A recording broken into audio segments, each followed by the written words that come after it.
we carved out some energy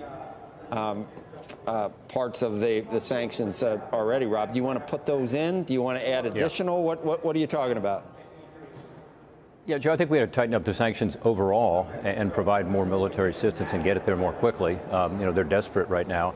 But in terms of the trade side of this, we have given Russia preferential trade treatment, as we have all WTO members, to our market. And I think we should cut it off. We've done it before. We did it back during the Serbian wars. We should say to them, privilege, not a right to get into our market. We don't do a lot of trade with Russia, and we actually have a $16 billion trade deficit.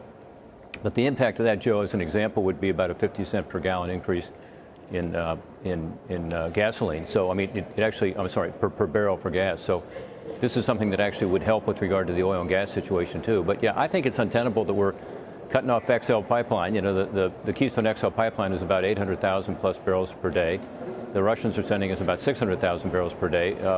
Let's open up our own energy here in North America. Let's do more in terms of allowing leasing on public lands.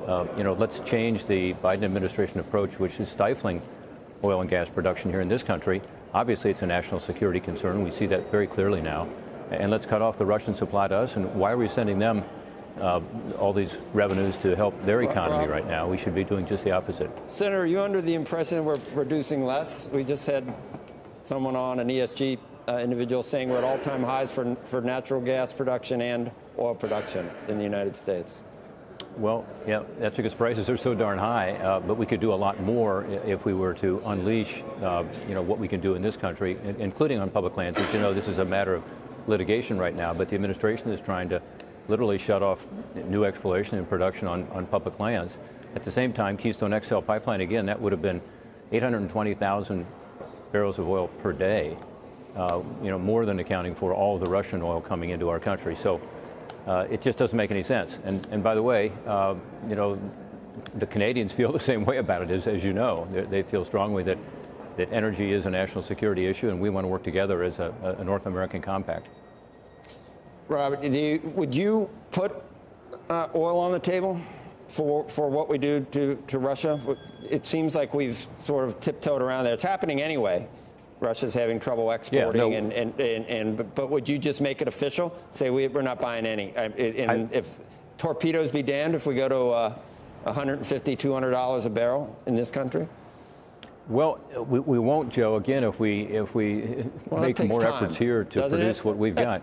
Doesn't that take time? Well, it takes time, but we're going just the opposite way. I mean, Keystone XL pipeline is an example. That won't take much time. It's almost completed. And again, it would be something where we could immediately get significant amounts. But also, in my home state of Ohio, as you know, we have natural gas production. Because the prices are up, there's more being produced at the wells that are there.